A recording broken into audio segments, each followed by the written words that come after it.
मंदिरों में चाहे हमारे देवी देवता, कई देवियों को वस्त्र नहीं पहनाया गया, सेक्सुअल पोजीशन में है जैसे कई मंदिर हैं, तो वो हमारे इसमें ना टैबू नहीं था। वो शरीर है, आपको शरीर की नीड है क्योंकि आप आगे बढ़ाना चाहते हो, आपका प्रकृति इस प्रकार से बना हुआ है। लेकिन जब आप उसको ढकोगे तो एक ना मन में ना मिस्ट्री क्रिएट होती है। पूर्णमदः पूर्णमिदं पूर्णात् पूर्णमुदच्यते पूर्णस्य पूर्णमादाय पूर्णमेवावशिष्यते। क्या बात है। मतलब पूर्ण में पूर्ण मिलाओ तो पूर्ण होगा, पूर्ण से पूर्ण घटाओ पूर्ण नहीं रहेगा। हम एक अधूरी, तड़पती हुई, बिलखती हुई चेतना है जो अधूरा है और पूर्णता खोज रहा है। अर्जुन को पहले लग रहा था कि हाँ, ये पृथ्वी मुझे चाहिए, भारत खंड सर्व से धनुर्धर बनना ही मेरा उद्देश्य है। लेकिन पूर्ण होने के बाद भी हाथ कांप रहे हैं, क्योंकि एक समय उसकी चेतना ये भी बोली कि नहीं, इससे पूर्ण नहीं हो सकता है। तब कृष्ण उसको बोले कि भाई यहाँ से तो पूर्ण तुम संसार से कभी नहीं होगे। आपने पता बोला भी नहीं और मेरे को सारे जवाब मिल गए, मेरे गूज़बम्स आ गए। मूर्ति पूजन, अलग अलग तरह के सनातन में नाम, मैं तो सिर्फ उस हरि, उस पर ब्रह्म की सिर्फ चेतना को समझता हूँ। इसके अलावा मुझे नहीं लगता है बाकी कुछ कि कोई भी सुप्रीम है। मंदिर जाने का रीजन क्या? संसार भटक लिया भगवान, कुछ मिला नहीं, तेरे भरोसे आया हूं, तू कुछ प्राप्त करवा दे। वो एग्जाम्पल दिया था, सर आप दिया लगाकर ध्यान करना शुरू कर दिए। वो अग्नि चेतना की बात चल रही थी कि चेतना आपकी इस प्रकार से उठ रही है। अब आपने उसको एक इमेज बनाया, अच्छा अग्नि जल रही है, ठीक है, दिया माचिस कपूर जलाओ। शास्त्र चेतना की अग्नि की बात कर रहे हैं। मुझे तो एक सत्य से समझ में आ गया ये बात, जब मैंने देखा स्त्री को भोगकर और मैंने देखा आनंद कहाँ मिल रहा है। आनंद मेरे अंदर ही था। आपको कृष्ण, आपको राम, आपको हरि, हर, शिव, आपको परमात्मा, परमानंद प्राप्त नहीं करना है, वो प्राप्त है। वो प्राप्त है। आपका जो मुख था वो परमात्मा की जगह संसार में लगा है। बस मैं जिंदगी का साथ निभाता चला गया, ये आनंद में खुश की स्थिति है। हर फिक्र को धुएं में उड़ाता चला गया। कालज्ञान मतलब जैसे भूत भविष्य वर्तमान काल हुआ, इसका ज्ञान होना। जैसे धीरेन्द्र शास्त्री जी है ना, पर्चे बनाते हैं, तो कर्ण पिशाचनी का काम नहीं है ये। पहला तो एक पकड़ के रखें, कर्ण पिशाचनी कोई ना सब, बहुत उसके बहुत सारी होते हैं और जरूरी नहीं कोई शक्ति सिद्ध हो आपको। मान लीजिए कोई बहुत लंबे समय से मेडिटेशन कर रहा है आदमी, सबके साथ होता है भैया। मतलब ऐसा तो माइंड में आता है ना कि ये चीज होने वाली हो या फिर हो रही हो, तो लग रहा है कि पहले पता चल गया था, पूर्वाभास, बेसिक सा इंट्यूशन, तो उससे भी काल ज्ञान प्राप्त हो जाता है। तो केवल मंत्र का जाप करने से भी ना काल ज्ञान हो जाता है। तो अभी ना एक मजाक में नहीं, मतलब कई स्टूडेंट थे ना जो पहले के, वो बोले थे गुरुजी काल ज्ञान के पीछे कुछ सिखाइए हमको। तो मैंने कोर्स चला दिया ऐसे ही, बहुत ना के बराबर पैसे लेकर के इतना सब कुछ दे दिया, और उसमें ना लोग ज्यादा आ गए। अब वो लाइव ना प्रैक्टिकल भी कराते हैं। अब इसमें क्या ही तंत्र में आप क्या ही थियोरेटिकल क्या ही सिखाओगे, तो प्रैक्टिकल जब सिखाया, अब ना लाइव मैंने ना कैमरा चला दिया, मतलब लाइव लोगों को बोला पर्चा लेके बैठो। उसी स्टूडेंट में से एक जन को खड़ा करता था, बोलता था अपना नाम एड्रेस बता, वो बता, और यहाँ 20 लोग उसका पर्चा बनाए, सबका पर्चा कॉमन आ रहा था, उसके रिकॉर्डेड है मेरे पास, डालूंगा इन फ्यूचर। कैसे काम करता है मतलब काल ज्ञान? पूछिए इसके पीछे का पूरा मतलब। काल ज्ञान बेसिकली देखिए ना, ब्रह्मांड में और भी ऊर्जाएं हैं और भी शक्तियां हैं जो खुली आंखों से नहीं दिख रही हैं, ठीक है। जैसे आंख बंद करते हैं तो जो इमेज कई बार वो भी आता है मानसिक रूप से, या फिर कई बार शक्ति आ जाती है तो आदमी कनेक्शन बना लेता है किसी रूप में, किसी माध्यम से, ऊर्जा से, तो वो शक्ति बताती है इनको। ओके। हाँ, और वो जरूरी नहीं कि शक्ति आपको कान में बोल रही है। आज तक मैं बता रहा हूँ ना, कान में बोलने वाली मैं देखा नहीं हूँ वैसा कोई शक्ति कान में चिल्ला रही, बहुत रेयर हुआ है, शिष्यों के साथ हुआ है। बाकी मानसिक ही होता है सब, आंख बंद की, ध्यान की, बस वो आ जाता है, आदमी पर्चे पर लिख देता है। और ये बड़ा सिंपल है, अगर बोलेंगे ना तो ऑफ कैमरा, नहीं तो बाद में आपको दिखाऊंगा और एक दो चीज सही भी होगी आपके पर्चे की, ये मैं गारंटी लेके कर देता हूँ। और इसके कोई पैसे भी नहीं लूंगा, कुछ नहीं, बस सिखाऊंगा, ट्रिक बता दूंगा मैं आपको। आप जैसे पर्सन सामने जैसे कोई बैठा है, उसके बारे में कुछ लिखेंगे या फिर कुछ बता देंगे ना, प्रेडिक्शन आपकी सही आएगी। ये ट्रिक है, सिद्धियां भी है, मतलब ट्रिक, मतलब ये जो सिद्धियों को प्राप्त करने के लिए जो इतना महीनों सालों तपस्या कर रहे हैं ना, उसकी ट्रिक है छोटी सी। अगर सिद्धियां प्राप्त करने की ट्रिक है, हाँ, या सिद्धियां प्राप्त करने की ट्रिक है। ओके। मतलब ऐसा ट्रिक नहीं कि माइंड वाला ट्रिक है, नहीं। जैसे पर्सन, अब जैसे मान लीजिए जैसे पितरों का आवाहन कई बार करते हैं ना, तो उसके पितर आके बताने लगते हैं कि इतना पैसा मैंने इसको दिया था, उतना पैसा उसको दिया था। तो जब व्यक्ति को हम बताते हैं ना कि भाई तुम्हारे पिताजी चाहे दादाजी जो भी हैं, उन्होंने किसी का इतने लाख रुपए उधारी लेते, बोले हाँ गुरुजी लिया था, वो आज भी फोन करते हैं। ऐसा हुआ है सीन कई बार। अब यहीं का एक मैं तो जहाँ इवेंट में एक बार ऐसी शिष्या थी, वो पूछ रही थी गुरुजी मेरे पितरों का बहुत परेशान हुई है, वो देखिए थोड़ा सपने में पितर आते हैं। देखा, मैं बोला तुम्हारे पितर 5 बजे पार्ले जी बिस्किट और नमकीन और चाय पीते थे, बोले हाँ गुरुजी मैं ही दिया करती थी। ये हो रहा। अब सीन क्या है ना, पितरों की रेमेडी में हम देखिए बेसिक क्या है, पितर जो थे वो चले गए, जीते जी जो करते थे ना, मृत्यु उपरांत हम बोल रहे हैं कि हमारे पितर देव बन गए। पितर देव नहीं बने हैं, वो भटक रहे हैं अभी, वो अभी भटक रहे हैं, प्रेत बन के। मेरे लिए मान लीजिए मेरे एंसेस्टर हैं, मेरे लिए पितर होंगे, औरों के लिए तो प्रेत हुए ना। वो जीते जी जो जैसा रंग स्वरूप था वो उसी लूप में फंसे रहते हैं, उनको वही चीज चाहिए होती है। सेम वही। आप मानेंगे जैसे लोग ना त्र्यंबकेश्वर इधर उधर, मैं नाम नहीं वैसा नहीं बोल रहा हूँ कि मतलब गलत हो रहा है सही हो रहा है, जा जाके दुनिया भर की पूजा कराए, और जब हम देखे तो उसके पितर सिंपल एक बोल रहा है कि मेरे को बीड़ी पिला दो, चाहे मेरे को चाय पिला दो, मेरे को आपको पिछले वाला पॉडकास्ट याद है, सिगरेट दे। सिगरेट दे वही लाइन पकड़ा गई थी, है ना? हाँ, वो मैंने करवाया स्पेशल। अच्छा, मैंने एक बार लूप में चला इसको। हाँ हाँ। सिगरेट दे। तो उसमें ना कई ना पितर बोले हैं कि जैसे एक जन का मैं कर रहा था उसका भाई का, तो उससे जैसे मेरे को लगा कि इसका भाई ये XYZ ब्रांड की शराब मांग रहा है। मैंने बोला कि ये वाली ब्रांड की शराब, बोले गुरुजी वो वही पीता था। जैसे कि सिगरेट चढ़ाते हैं या दारू चढ़ाते हैं, जो भी है, क्या इनकी एनर्जी चढ़ती है क्या? एनर्जी नहीं, देखिए जैसे हमारा शरीर पंच तत्वों से है, 70-72% लगभग पानी है, बाकी फायर एलिमेंट केमिकल के रूप में मौजूद है, स्पेस तो हर जगह ही है। उस प्रकार से पंच तत्व से कॉम्बिनेशन से हमारा शरीर बना है, और इनकी कॉम्बिनेशन वाली चीजें हम देख पाते हैं, लेकिन हवा को हम नहीं देख पाते हमेशा। हवा कहाँ दिख रही है? हवा तो यहाँ चल रही है ना, एसी चल रहा है, पंखा चल रहा है, लेकिन हवा दिख नहीं रही है। तो उसी प्रकार से जो प्रेतों का शरीर होता है ना, मोर देन कह लीजिए 90-95% से ज्यादा वायु प्रधान होता है। इसीलिए स्टोरी आती है कि मेरे दादाजी को जंगल में एक प्रेत ने बीड़ी सिगरेट मांग ली। क्यों? वायु प्रधान है तो वायु वाली चीजें वो ज्यादा कंज्यूम कर पाएगा। जैसे हम लोग पंच तत्व खाते, सबसे ज्यादा पानी, तो पानी सबसे ज्यादा हमको लगता है। अर्थ एलिमेंट है, उतना अर्थ एलिमेंट भी हमें चाहिए। अगर ये प्रोपोर्शन गड़बड़ आता है तो शरीर रोगी होता है। तो इसलिए प्रेत वगैरह ना ये सब गंध लेते हैं। जैसे लड्डू चढ़ाया तो लड्डू की स्मेल लेगा, समझ गया, स्मेल लेगा वो उसको वो नहीं चाहिए, बस वो स्मेल लेता है। और वो जैसे लूप में फंसा हुआ है ना, तो जैसे आप उसे भोग दोगे ना, तो एक्चुअल में एक दृष्टि ये है कि उसे भोग मिल नहीं रहा है, सांत्वना मिल रही है कि हाँ मुझे मिल रहा है। ऐसे फंसे हुए बिल्ली देखे, मतलब जैसे कि जिंदे जी जिंदा प्रेत मन से फंसे हुए हैं। मन का ही तो खेल है, मन का ही तो खेल है। जीते जी वो क्या चाह रहा था कि मुझे XYZ प्रकार का खाना मिल जाए, या फिर XYZ प्रकार की लाइफस्टाइल जी लूं तो मैं पूर्ण हो जाऊंगा। लेकिन पूर्ण तो मरने के बाद भी नहीं हुआ, क्योंकि संसार में सुख खोज रहा था। अभी किस प्रकार के केस आ रहे हैं सबसे ज्यादा आपके पास? केसेस कैसे आ रहे हैं? केसेस सिंपल, जैसे मान लीजिए प्रॉब्लम ना सबको मटेरियलिस्टिक ही होती है। अब मेरे पास ना नहीं आता है सर कोई ना कि जो अध्यात्म की बातें करे, कोई अध्यात्म की बातें करे, कोई नहीं आता है। अब मैंने थोड़ा खुल के बोल देता हूँ, आपके पास इसलिए आया हूं ना बात करने कि ना कोई पूछे ना जबरदस्त अच्छे वाले प्रश्न पूछे। लोग आते हैं ना खाली पॉडकास्ट भी कर रहे हैं इधर उधर, तो दुनिया भर का इन्विटेशन आते नहीं जाते हैं। क्योंकि मान लीजिए अभी तो बीच में कुछ आए थे कि हम आपको 50,000 रुपए देंगे, आप जाए, मतलब नहीं जाना, 50,000 क्या करूंगा मैं तेरे लेके। वो सीन क्या है ना, वो प्रश्न पता है क्या करेंगे? जादू टोना हो गया कैसे काटे, ये हो गया कैसे काटे, कोई टोटका दे दो। सबको ना टोटका ही चाहिए। मैं इतना प्रयास कर रहा हूं ना कि लोग मेरे पास ना प्रश्न पूछे, अच्छा कि भाई इस पर्सन ने ज्योतिष भी करी, वो छोड़ा, तंत्र कर रहा है, अब अध्यात्म पे आया है, तो मेरे से कोई मेरा अनुभव तो पूछे नहीं। गुरुजी बस मटेरियलिस्टिक ही चाहिए सबको।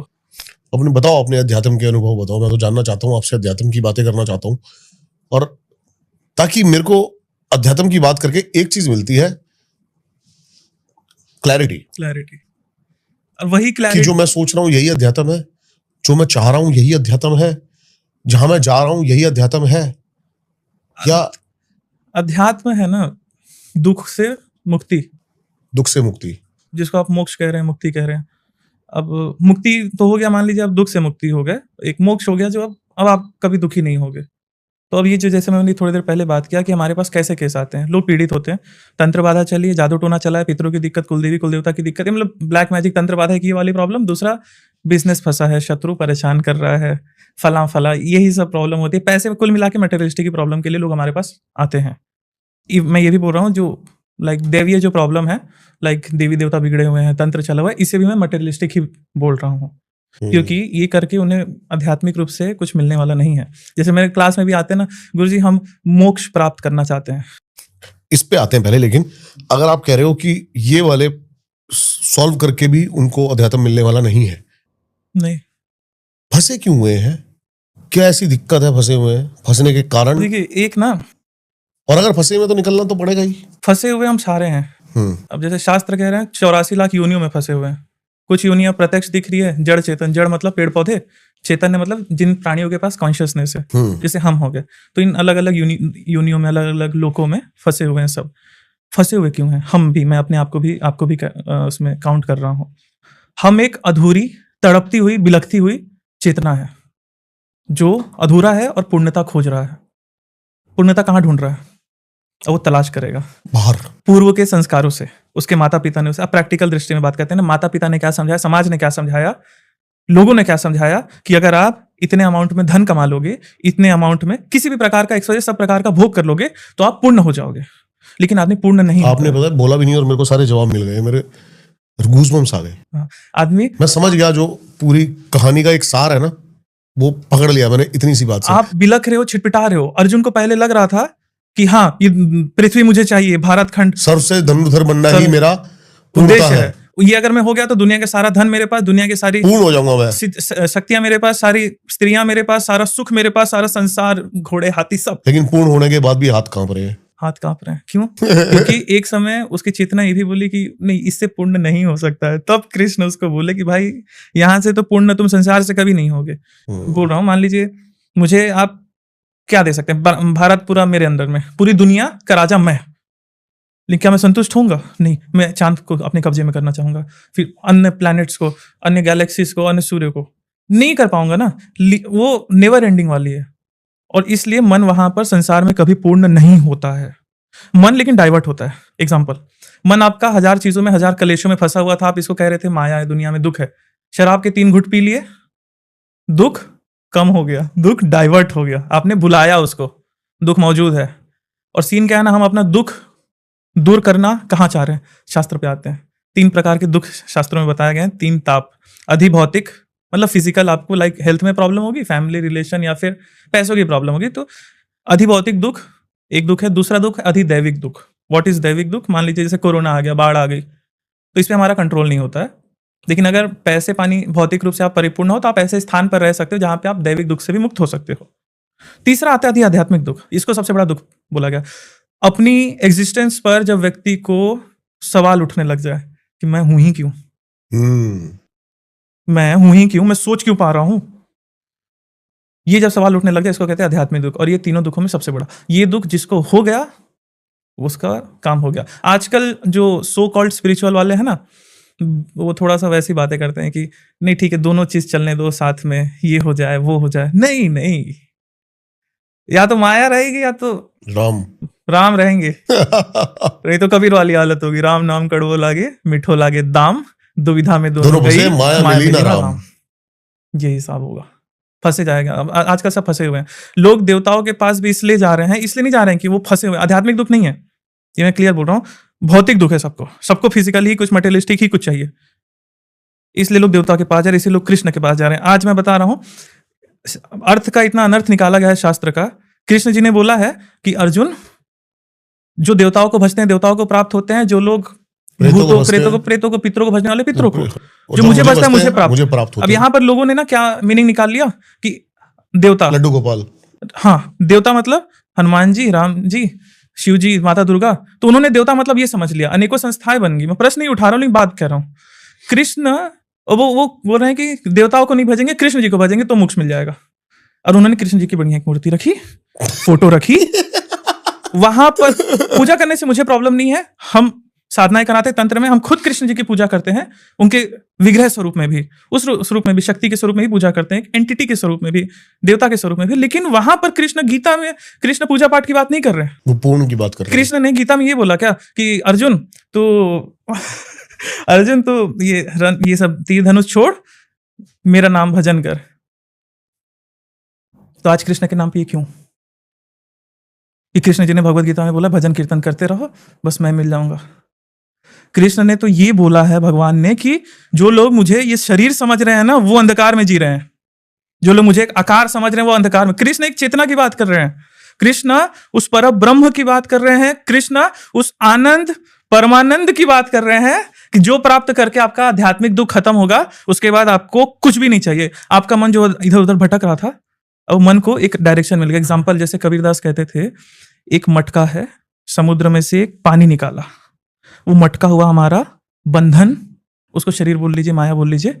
जिस दिन ये मटका फूटेगा उस दिन हमारे जो अंदर का पानी था, स्वरूप जिसे हम जीवात्मा कह रहे हैं, हमारी चेतना कह रहे हैं, मान लीजिए मटके से पानी निकाला, मटके का पानी हुआ हमारी चेतना जो अधूरी है।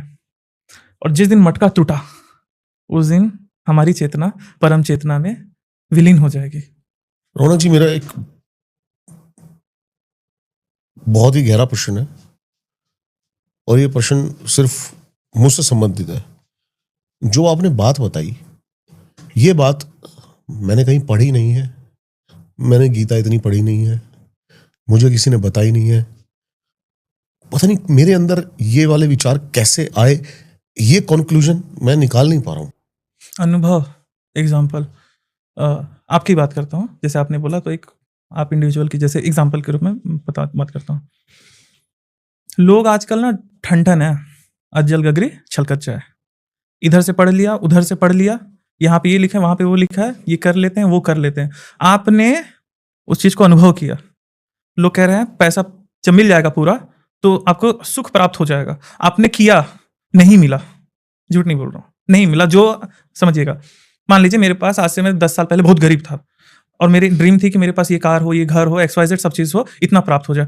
जगदम्बा की, गुरु की कृपा से आज मेरे पास ना एक तो डिजायर बहुत कम थी, तो उस हिसाब से ना बहुत कुछ मिल गया है, लेकिन फिर भी मेरे को लग नहीं रहा है कि वो शांत हुआ। पहले लग रहा था कि शांत हो जाऊंगा, अब लग रहा है शांत नहीं हुआ। अब ये सफर मेरा चलते रहेगा। अब मेरे को लगेगा कि बंगला खरीद लूं, गाड़ी खरीद लूं, ये कर लूं, शांत नहीं होऊंगा। तो क्या ये काम करना छोड़ दें, पैसा कमाना? नहीं नहीं सर, ये तो आपकी रिक्वायरमेंट है, चलने दो ना, क्या दिक्कत है। लेकिन आपको क्या चाहिए? आपका मन शांत होगा क्या वहां पे? मैं उसी दुख में हूँ जिस दुख की आपने आखिरी में आध्यात्मिक बात बात करी। कि आदमी है ही क्यों, क्यों नहीं पूर्ण हो पा रहा हूं, क्यों नहीं 24 घंटे में आनंद की मुझे स्थिति क्यों में चुना बाहर गया हो पा है, मेरे दिमाग में ये विचार कैसे आए? देखिए, अब ये मान लीजिए ना, एक तो वो कहते हैं कि मोक्ष प्राप्त करना है तो आपको कोई प्रैक्टिस करनी पड़ेगी। जैसे हमारे पास आते हैं ना साधक, गुरु जी ये साधना मैं कर रहा हूँ, ये जाप कर रहा हूँ, वो कर रहा हूँ, मोक्ष मोक्ष मिलेगा? नहीं, सिद्धियां मिलेगी, कृपा मिल जाएगी, मटेरियलिस्टिक लाइफ बढ़िया, मोक्ष नहीं मिलेगा। रीजन, अब परमात्मा को प्राप्त करना, परमात्मा एक वर्ड पे चर्चा करना चाह रहा हूँ मैं ना, थोड़ा बहुत मजा आएगा, क्लैरिटी आ जाएगी। बताइए। असली अध्यात्म ना पूरा गीता का सार मान लीजिए ना। मैंने ना अलग अलग पब्लिकेशन से गीता पढ़ पढ़ के, अलग अलग गुरुओं से डिबेट कर करके, आप मानेंगे सर, एक गुरु मतलब कथावाचक से मैं डिबेट किया कि ये बताइए भगवत गीता 4:12, 4:13 में है ना, चातुर्वर्ण में सिस्टम गुण कर्म विभागशः, ठीक है। सो कॉल्ड तो जात जिसको कह रहे हैं सो कॉल्ड, मैं नहीं मानता हूँ, ना किसी को सिखाता हूँ कि तुम ब्राह्मण हो ये हो। तो बोले कि तुम्हारा सरनेम क्या है, प्रश्न करे, बोला मैं पांडे हूँ। और फिर तब तक दूसरा मैं बोल दिया, बोले लेकिन ये मैं मानता नहीं हूँ, मतलब कि ना वैसे कर्म नहीं है मेरे, लग रहा है ना मेरे को कि ना मैं अपनी बात कर रहा हूँ कि मेरे को नहीं लग रहा है कि ना मैं एक्चुअल में हो सकता हूँ वो उतना कि। तो बोले नहीं नहीं वो तो ऐसा ऐसा है। बोले तो शंभुकवत के बारे में बताइए, मैं पढ़ लिया था ना पहले पढ़ लिया था कि है क्या शंभुकवत, एक्चुअल में वो बुरा कर रहा था, तब राम जी ने उसको मारा था। तो बोले कि हाँ वो शूद्र था इसलिए उसको मारे थे, क्योंकि शूद्रों को तपस्या करने का अधिकार नहीं था। लैंग्वेज थोड़ा रूड होगा। तुम कौन होते हो? मेरी चेतना बोल रही है मेरे को कि मेरे को राम को प्राप्त करना है।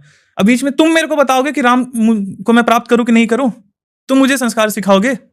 सर मैं अगर एक राम की बात कर रहा हूं, कृष्ण की बात कर रहा हूं, शिव की बात कर रहा हूं, तो जो है मेरे और उसके बीच में है, मुझे कोई रोक नहीं सकता। मेरी चेतना की डिमांड है, मेरे शरीर की डिमांड है, मुझे भोजन चाहिए, तो मेरी चेतना का डिमांड है कि मुझे राम चाहिए, वही मुझे पूर्ण करेगा। अब इस बीच में तुम मुझे संस्कार में फंसाओगे।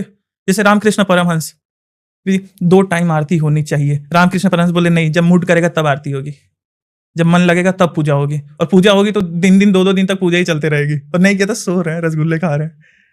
ये तो जैसे मैं बोलता हूं कि जो है तंत्र की बात है, साधना की बात है, मेरे और उस जगदम्बा के बीच में है। मुझे कोई थर्ड पर्सन मीडिएटर नहीं चाहिए। मैं पहले पुरोहिती भी करता था, पंडिताई करता था, छोड़ दिया एक समय पर। ये खुद नहीं पटा कि मतलब जो होगा मेरे और देवता, मेरे और शक्ति के बीच में होगा, मेरे और परमात्मा के बीच में होगा। मुझे मीडिएटर की जरूरत नहीं है। जब मैं खुद मान रहा हूँ ये चीज, तो मैं खुद दूसरे को क्यों करवा रहा हूँ? हाँ, कुछ चीजें होती हैं मटेरियलिस्टिक, जैसे सकाम रूप, आपको धन दौलत चाहिए, उसके लिए अनुष्ठान, उसमें आपको पंडित पुरोहित चाहिए, हर चीज में नहीं चाहिए। हम खुद कर सकते हैं जो हमें चाहिए। अब मान लीजिए, एक सेकेंड, बढ़िया, हाइपर हो गया थोड़ा मैं, बहुत बढ़िया जा रहा है। अब मान लीजिए जो बात कर रहे थे हम कि पानी लीजिए आप आराम से, पहले तो सही रहेगा।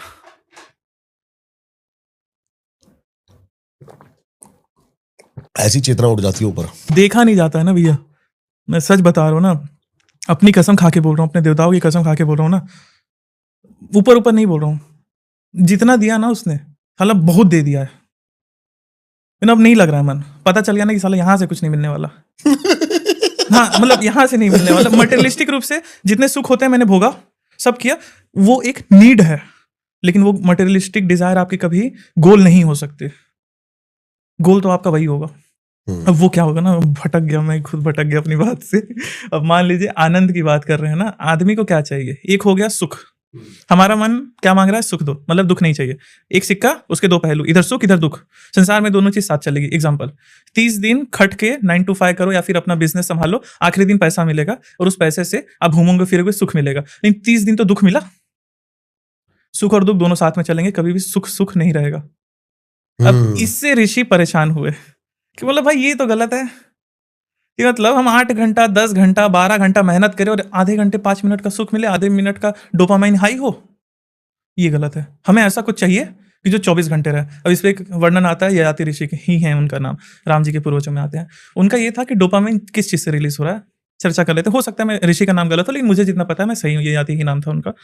अब उन्होंने तपस्या करी, क्या था, भोगी थे थोड़े, लाइक स्त्री सुख, संभोग, सिंपल, ये चीज का उनका जो भी था, इसमें उनको अच्छा लगता था, आनंद आता था, डोपामाइन हाई होता था। तो वो सोचे कि मैं क्यों इतना सफर कर रहा हूँ, ये डोपामाइन मेरा हमेशा भी तो हाई रह सकता है।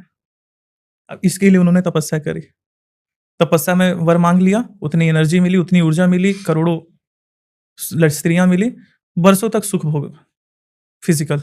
लेकिन एक समय पे ना बोले नहीं यार, नहीं मिल रहा है, जो चाहिए था नहीं मिल रहा है। फिर उन्होंने छोड़ा, फिर वापस से वही बात करी, मतलब वही वापस तपस्या करी साधना के लिए। आपको अपने आप को जीरो करना पड़ेगा, समझिए चीज को ना, आप लिमिटेड हो, आपको सरेंडर तो करना ही पड़ेगा, नियम ये है।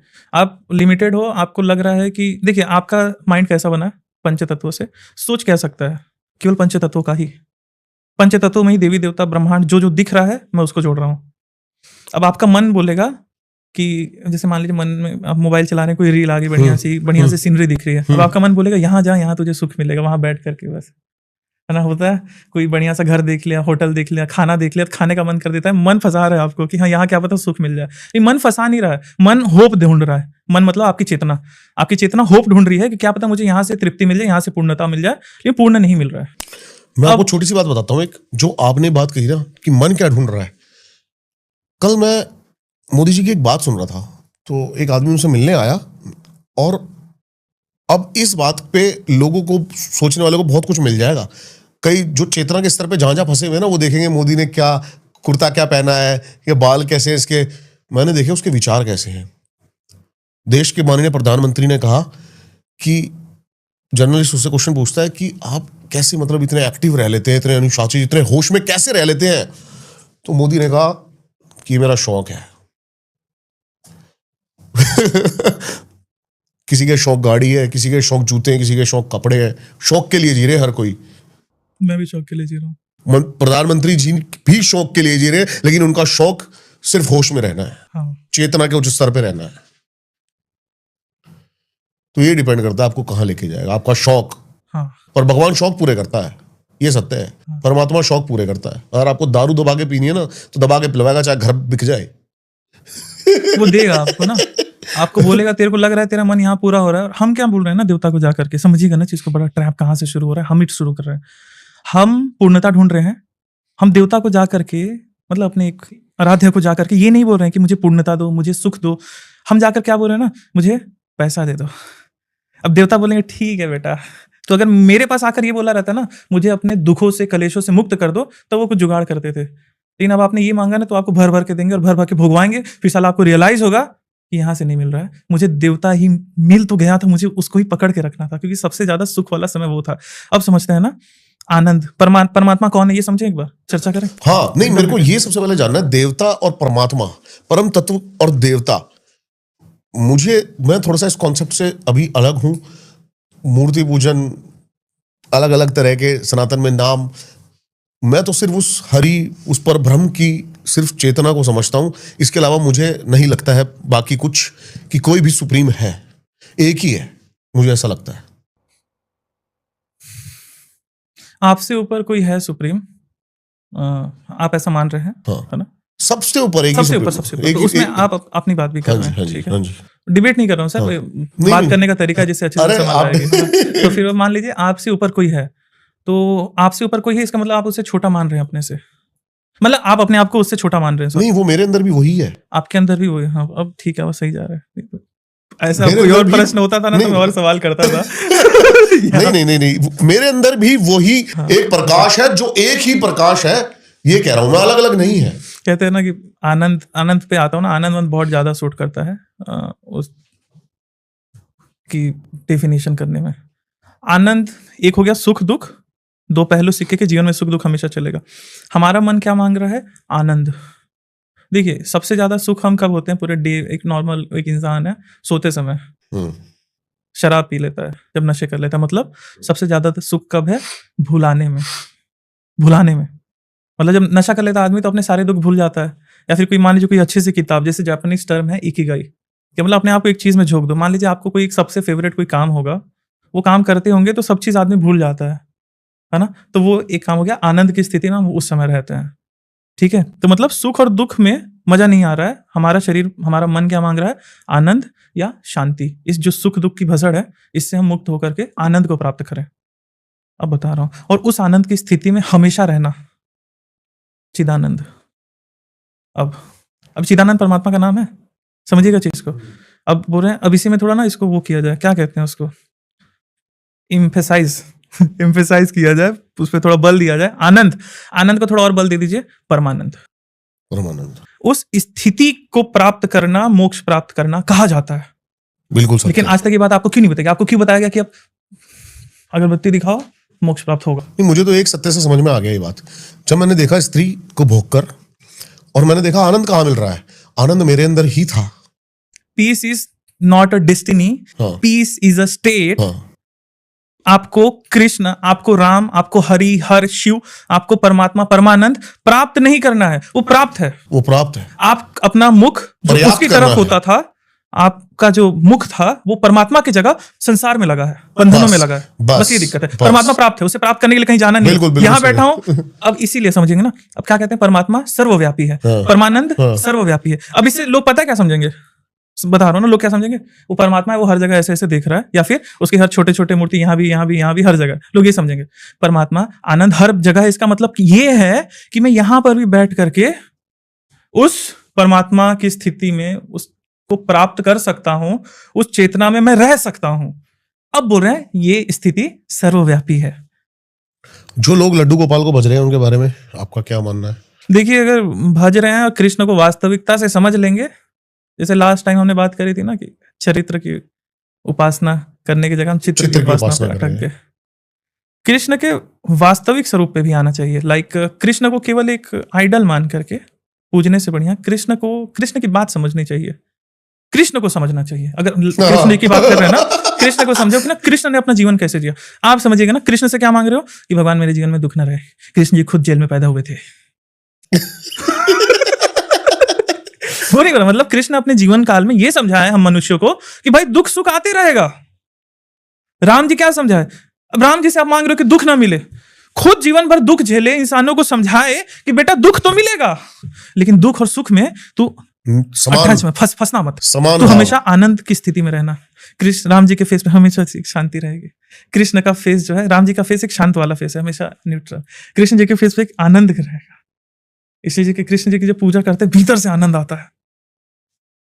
शिव जी की जब पूजा करते हैं एकदम न्यूट्रल स्वरूप ध्यान में, आदमी शांत हो जाता है सर, शांत हो जाता है। वो चाहिए ना, वो नहीं समझ रहे ना हम। लड्डू गोपाल का एक स्टेट है सिर्फ लड्डू गोपाल। देखिए अलग अलग, अब ना ये उस दृष्टि से बात करते हैं। मान लीजिए माता पार्वती एक दुर्गा माता हो गई, उन्होंने जब काली का स्वरूप लिया तो काली हो गई, तो दोनों रूप में अलग अलग पूज रही है। अब तंत्र की बात करें तो दोनों स्वरूप उनके अलग होंगे, दोनों के मंत्र अलग होंगे, दोनों की विधियां अलग होगी, दोनों की अब लोग अपनी इच्छाएं पूरी करने के लिए अलग अलग दोनों देवियों के अलग अलग स्वरूपों की पूजा करेंगे। एग्जाम्पल, पावर चाहिए हनुमान जी, शत्रु से बचना है बगलामुखी माता, डर से मुक्त होना है भैरव जी, मटेरियलिस्टिक चाहिए, पैसा पाने चाहिए लक्ष्मी माता, कमला माता, त्रिपुर सुंदरी। तो ये तो वो वाला टॉपिक हो गया कि लोग अपनी डिजायर के लिए अपने देवता चुनते हैं, अपने डिजायर्स पूरी करने के लिए रीजन। आपको बता दिया गया है कि जो लड्डू गोपाल घर पे रखोगे तो घर पे सुख शांति रहेगी। बता रहा हूँ 90% ना सर, बोल रहा हूँ 80-90% ना यही होगा कि कृष्ण जी की पूजा करेंगे तो हमें पैसा पानी आएगा, घर में सुख सुकून रहेगा, सुख शांति रहेगी, ये सब की दिक्कत नहीं होगी। लिख के दे रहा हूँ 80% लोगों को चेतना से मतलब नहीं है, तो 80% चेतना के लोगों स्तर पे कोई मतलब नहीं है। Materialistic जो पूरा हो जाए। उनको खीर खिलाई जा रही है, उनको कंबल उड़ाया जा रहा है, वो देखिए अगर ना उस दृष्टि से भक्ति कर रहे हैं, ठीक है, जैसे अपने से जैसे कमजोर नहीं दिखा रहे वो, कमजोर नहीं दिखा रहे हैं, नहीं परमात्मा को दिखा रहे हैं। नहीं कह रहे ठंड लग रही है समझिए उनको। चीज को ना। मान लीजिए वो भी तो एक भाव है ना। परमात्मा को अगर आप ये कह दे रहे हैं कि ये परमात्मा की ऐसे पूजा हो सकती है, और एक तरफ आप कह रहे हो कि परमात्मा की ऐसे पूजा नहीं हो सकती है, तो आप उसको छोटा कर दे रहे हो। ब्रॉड वे से देखा जाए सब चीज सही है। दूसरा, डिपेंड करता है ना व्यक्ति के मन में क्या है। खीर खिलाने के पीछे का रीजन, खीर खिलाने के पीछे का रीजन ये था कि भगवान खीर आपको दे रहा हूं, कल मुझे खीर दे देना। अगर खीर खिलाने का रीजन ये है कि प्रभु आपने बहुत दे दिया, अब जो मेरे अंत से हो सकता है ना मैं वो आपके लिए करना चाह रहा हूं, और क्योंकि आप मुझे दिख नहीं रहे हो इसलिए मैंने ना आपको एक स्वरूप विग्रह में मान लिया, अब प्रभु मैं इसमें सेवा कर रहा हूं। ये चेतना से अगर कर रहे हैं तो कृष्ण को समझ रहे हैं। चेतना है क्या? बहुत सारे लोगों को समझ में नहीं आएगी चेतना क्या है, चेतना उठेगी कैसे, चेतना है क्या, और चेतना के स्तर पर ही हमेशा रहना कैसे हो पाएगा? चेतना के स्तर पर रहना मतलब कॉन्शियस, सिंपल भाषा में कॉन्शियसनेस। कॉन्शियसनेस मतलब जागृत। अर्जुन कैसे मिल सकता है कृष्ण से? सिंपल सवाल है मेरा। अर्जुन कैसे मिलेगा कृष्ण से? थोड़ा डिटेल में बताइए। Arjun higher consciousness. हाँ, अर्जुन कृष्ण से कैसे, अच्छा वो कैसे मिलेगा? अर्जुन कौन है? एक बिलखती हुई चेतना जो पूर्णता ढूंढ रही है। थोड़ी देर पहले अर्जुन ढूंढ रहे थे कि संसार मिल जाएगा तब पूर्ण हो जाऊंगा, लेकिन वो प्राप्त करने के पीछे उन जब प्राप्त करने चाहे एक तीर उठाया नहीं गया, उन्हें लगा कि कुछ गलत कर रहा हूं, माया में फंस रहे थे। अब कृष्ण बोले उनको कि अर्जुन तुझे पूर्ण नहीं होना है, पहली बात तो ये समझ, तू पहले से ही पूर्ण है। मुझे हाल ही में समझ में आया कि जो अर्जुन और कृष्ण को भी अलग समझ रहे हैं वो भी गुनहगार ही है। अर्जुन और कृष्ण भी एक ही है, बूंद और सागर अलग थोड़ी है। हाँ, लेकिन उस बूंद के ऊपर आवरण भी तो ढका हुआ है मटके का, लेकिन उसके अंदर की चेतना भी मटका तोड़ो, मटका तोड़ो। जो एग्जांपल मैंने कबीरदास का दिया ना, मटका तोड़ो, अपने बंधन आप खुद ही तोड़ सकते हो। उदाहरण, अब जैसे बात करते हैं ना उपनिषदों पे, जब यमराज कह रहे हैं कि उस परम तत्व को नचिकेता, कठोपनिषद का है ना, नचिकेता तुम पढ़ के, तर्क से, सोच के, डिबेट करके, चाहे किसी से ज्ञान सुन करके नहीं प्राप्त कर सकते। अपने बंधन तुम्हें खुद काटने पड़ेंगे। जैसे आपको लग रहा है कि शांति कहाँ कहाँ मिल सकती है, आजमा के देख लो। हाँ, लेकिन पागल जैसे नहीं दौड़ना है, समझते हैं? जो भी करना है, खेल चल रहा है लेकिन जागृत रूप में खेलेंगे। यही तो कृष्ण ने समझाया कि देखिए युद्ध चल रहा है अर्जुन, लेकिन तू ये समझ जाना ये युद्ध जीत कर भी तुझे कुछ प्राप्त नहीं होगा। हाँ, लेकिन अर्जुन को तो कृष्ण ही प्राप्त हो गए, तो वो बात अलग है, लेकिन फिजिकली रूप से तुझे कभी पूर्ण नहीं हो सकते तुम ना। तो कृष्ण ने ये बात उनसे समझाई, कृष्ण जी ने अर्जुन की बात समझाई कि तू ये युद्ध भी जीत जाएगा ना तो भी पूर्ण नहीं होगा, इसलिए युद्ध के बारे में ज्यादा मत सोच, तो अपने कर्तव्य के बारे में सोच कि तेरे को क्या करना है अभी। आनंद तो तुझे मिल गया भाई, मैं मिल गया तुझे। 18 अध्याय। अब वो बात है ना सर मजे की ना, अर्जुन को ही कृष्ण क्यों मिले, समझते हैं ना?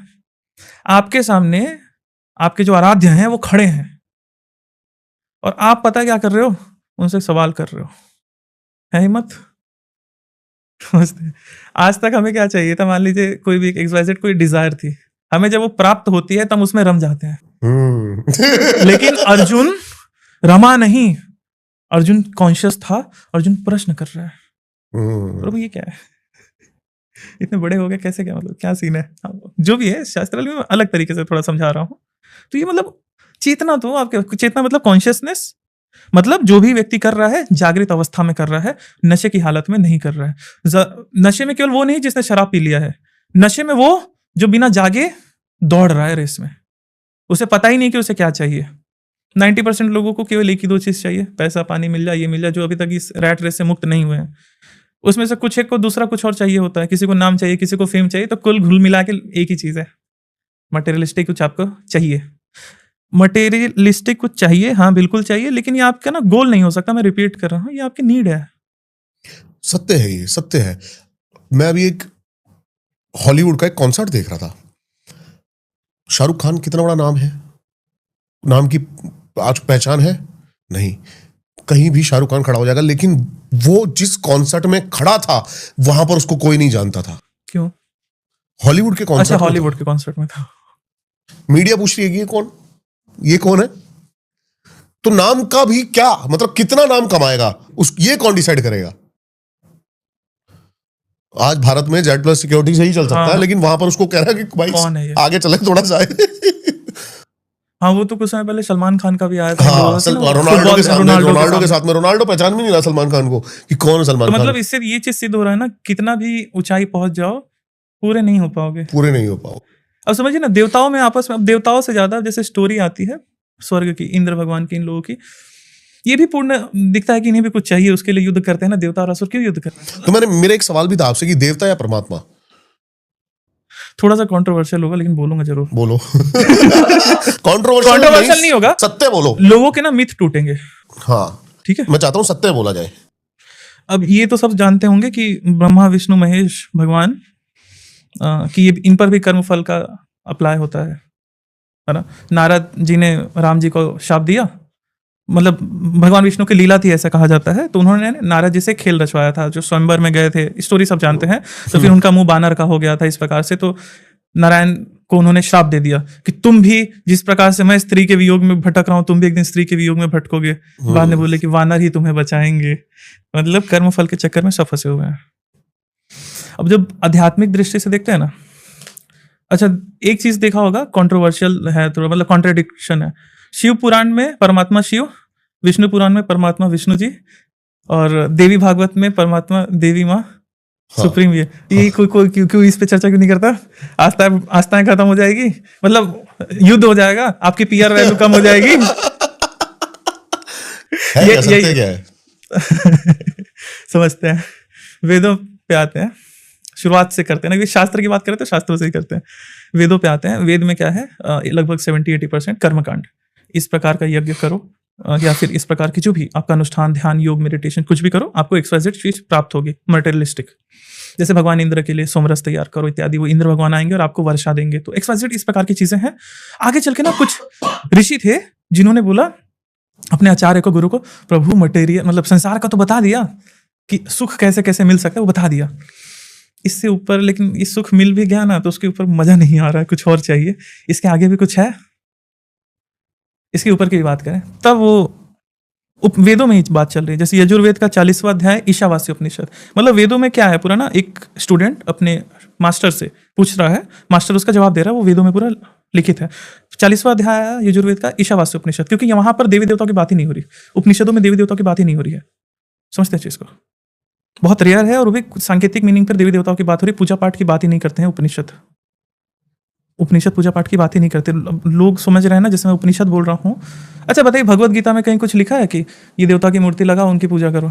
बिल्कुल, मैं वही एक जगह बस वो आया है वर्णन की अगर आप सगुन उपासना कर रहे हैं तो पत्र पुष्प भी मुझे चढ़ाओ तो मुझे वो प्रिय है। लेकिन आखिरी अध्याय कि सर्वधर्मां परित्यज्य मामेकं शरणं व्रज, छोड़ छाड़ सारी पूजा विधियां, सारे धर्मों को, और समस्त जितनी भी भाषाएं हैं उनको भी, और मेरी शरण में केवल जब मैं बोल रहा था ना, सरेंडर तो करना पड़ेगा बस, क्योंकि आपके सोचने की क्षमता है, आपका ब्रेन एक ना डिजाइन है जो देखिए, देख पा रहा हूं, समझते हैं चीज को, मैं देख पा रहा हूं आपको, तब मैं मान रहा हूं कि आप हो। अध्यात्म ना बड़ा स्वार्थी है। मैं अभी कॉन्टेक्स्ट मेरा वही चल रहा है, उपनिषद वाला ही, लेकिन अलग तरीके से यहां से जोड़ूंगा। मैं आंख बंद कर लिया, अब आप बोल रहे हो, मेरे लिए दुनिया कुछ और होगी, मेरे लिए दुनिया रंगीन नहीं होगी, मेरे लिए दुनिया अंधेरी होगी जो आवाजों की दुनिया है ना। लेकिन अब मैं आंख खोल लिया, अच्छा आप हो, ये है, कैमरास हैं, ये है, मतलब दुनिया बढ़ गई। इसीलिए जब ध्यान करते हैं ना, तो हम आंखों को बंद कर लेते हैं पहले, कि भाई पहली बाहर इतना भटकाव है, उससे पहले दूर हो। एक रीजन ये, मेरे लिए दुनिया कैसी होगी, जैसे पहले खुद पे बात करते हैं, क्या दुनिया है भी? सपना। क्या मैं ही हूं? आप बात कर रहे हैं ना एग्जिस्टेंस की, कि दुनिया एग्जिस्ट करती है। कौन बोल रहा है एग्जिस्ट करती है? हमारे सेंसेस आपको अनुभव करा रहे हैं कि आपके जैसे मैंने आंखों से देखा, मुझे कुछ टच महसूस हुआ, तो मैंने बोला कि हाँ टच हुआ, इस प्रकार का टच हुआ, मैंने उसमें कैटेगराइज किया। आंखों देखा ऐसा स्वरूप, ऐसा स्वरूप, मतलब ये सेंसेस मैं अपने ब्रेन को बता रहा हूं। मेरे लिए दुनिया कैसी, जो मैं अपने इंद्रियों से अनुभव कर पा रहा हूं। तो सभी के लिए अध्यात्म अलग अलग होगा इस दृष्टि से देखा जाए, क्योंकि मान लीजिए सबके लिए रेस अलग होगी ना, कोई 0 से स्टार्ट कर रहा है, कोई 1 से स्टार्ट कर रहा है, कोई 2 से स्टार्ट कर रहा है, सभी के लिए अलग अलग ये होगा। लेकिन एक चीज बड़ी कॉमन है जिसको स्वार्थी कहा जाता है। ओशो इसमें ना बहुत अच्छा मीनिंग देते हैं।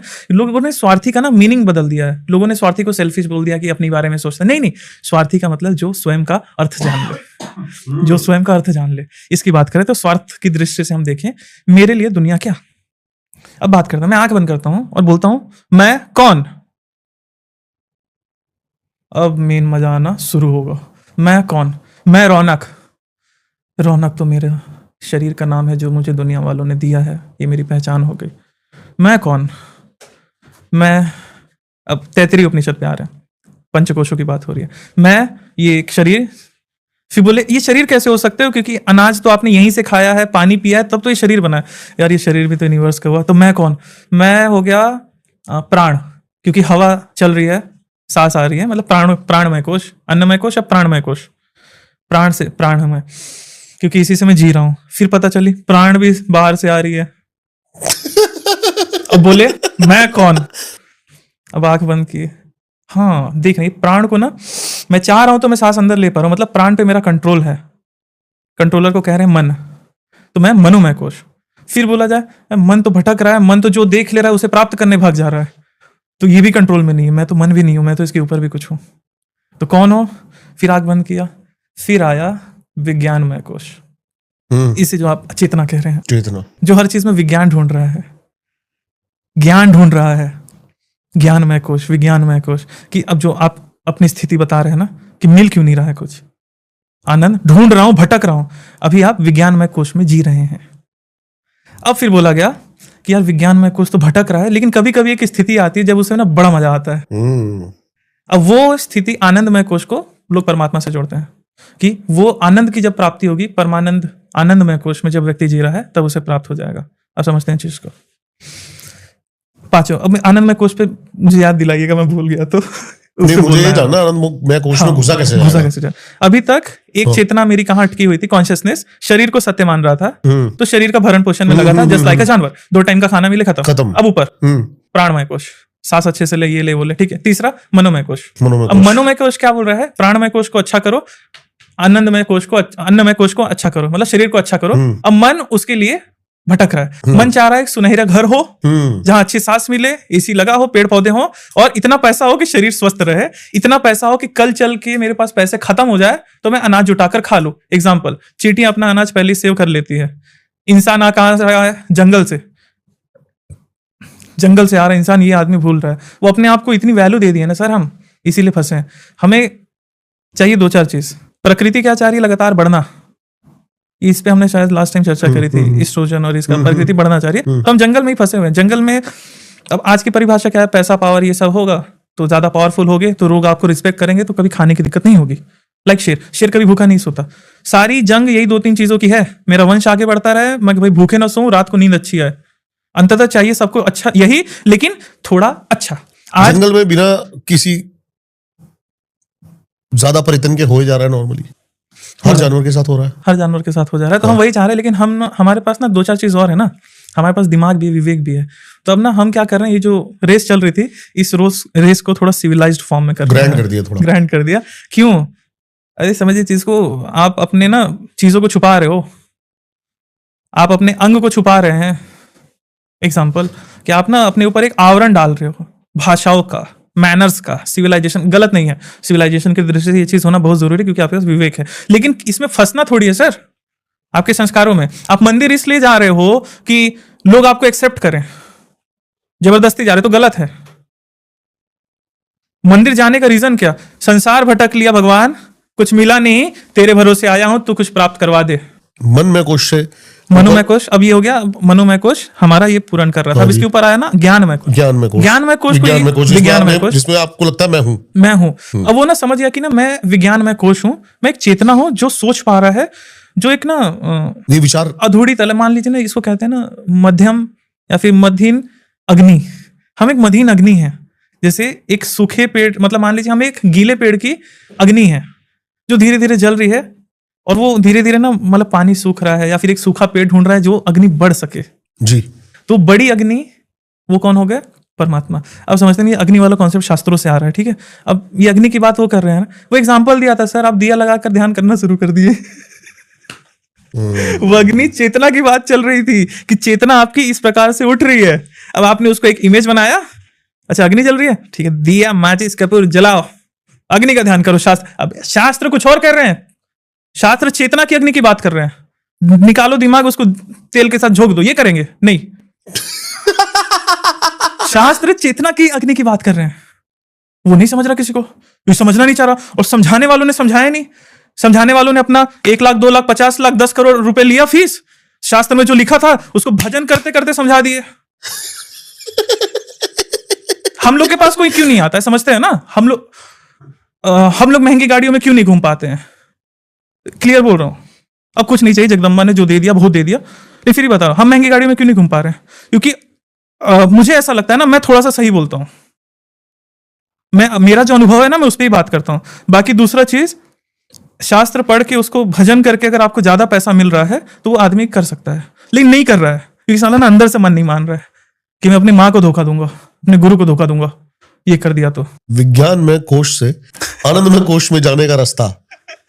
विज्ञान में कोश आनंद है, मतलब एक आनंदमय की कोश, आनंदमय को आपको प्राप्त करना है। विज्ञानमय में थे, अब आप सोच रहे हो, एनालाइज कर रहे हो कि क्या सही क्या गलत। अब आपको पता चल गया कि विज्ञान में कोश में आप जी रहे हो, इसके नीचे कुछ नहीं मिलने वाला। मतलब आनंद, अन्नमय कोश, फिजिकली रूप से आप पूर्ण नहीं हो सकते। आपको पूर्ण केवल एक ही चीज कर सकता है, जो है आपका ज्ञान, जो है आपकी शांति, जो है आपका आनंद। उसके ऊपर प्राप्त हुआ आनंदमय कोश, आनंदमय कोश प्राप्त हुआ। अब ये रौरव ऋषि रहते हैं, इनके मतलब ये जो तैत्तिरीय उपनिषद का वर्णन है ना, ये पिता और पुत्र के बीच की बात चल रही है। रौरव ऋषि ही है शायद, पहले का पढ़ा हुआ आदमी, लेकिन मैं वो याद नहीं रखा, समझ गया, लेकिन वो समझना चाहा आदमी बस। तो ऋषि बोल रहे हैं कि जाओ और ढूंढ के आओ। विज्ञान में कोश पे जब चर्चा करी तो उन्होंने बोला कि अपने पिता को, हे गुरु, हे पिता, मैं विज्ञान में कोश से ऊपर उठ चुका हूं और अब मैं आनंद में कोश हूं। पता है क्यों? क्योंकि जो मैं प्राप्त करना चाह रहा था, जो शांति में खोज रहा था, वो मैं प्राप्त किए बिना मैं आनंदित हो चुका हूं। एग्जाम्पल, मुझे कहीं बाहर नहीं जाना है, मुझे कोई किसी प्रकार की प्रैक्टिस नहीं करनी है, मैं बस एक्सेप्ट कर लिया हूं अपने आप को कि हाँ मैं चेतना हूं। और जब मैं आंख बंद करके ऐसे ध्यान में रहता हूं, संसार को संसार के रूप में देखता हूं। जैसे मान लीजिए एग्जाम्पल, ठीक है, आप एक मतलब मेरे को आपसे कोई काम है बिजनेस से रिलेटेड, मैं अगर आपको एक इंसान की दृष्टि से देखता हूं तो मुझे आप केवल एक इंसान लगोगे, पंच तत्वों से बने हुए। लेकिन अब इसमें ना मैं दिमाग लगाऊंगा कि यार मुझे इनसे क्या क्या फायदा हो सकता है, ये हो सकता है, वो हो सकता है, तो यहाँ पे मैं माया जड़ रहा हूँ। मतलब शंकराचार्य कहते थे जो चीज जैसे दिख रही है उसे वैसा स्वीकार करना चाहिए। मतलब जगतम मिथ्या ब्रह्म सत्यम जीव ब्रह्मा नापराह, मतलब जगत मिथ्या है, ब्रह्म परमात्मा आनंदमय कोश सत्य है। अभी आनंदमय कोश पे हम चर्चा करेंगे।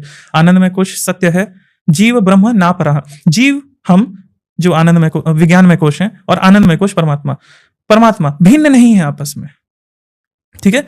अब इसमें ना लोग क्या बोलेंगे कि आनंदमय, एक सेकंड, आनंदमय, थोड़ा हंस रहा हूं मैं। हाँ नहीं, यही मैंने बात आपसे बोली कि अर्जुन और कृष्ण एक ही हैं। इसका मतलब शंकराचार्य कह रहे हैं कि संसार झूठा नहीं है सर। हम ये भी नहीं कह सकते कि संसार मिथ्या है, आप हो ही नहीं, मैं हूं ही नहीं। संसार है, लेकिन संसार जैसा दिख रहा है वैसा नहीं है। आपको संसार को देखने की परिभाषा बदलनी चाहिए।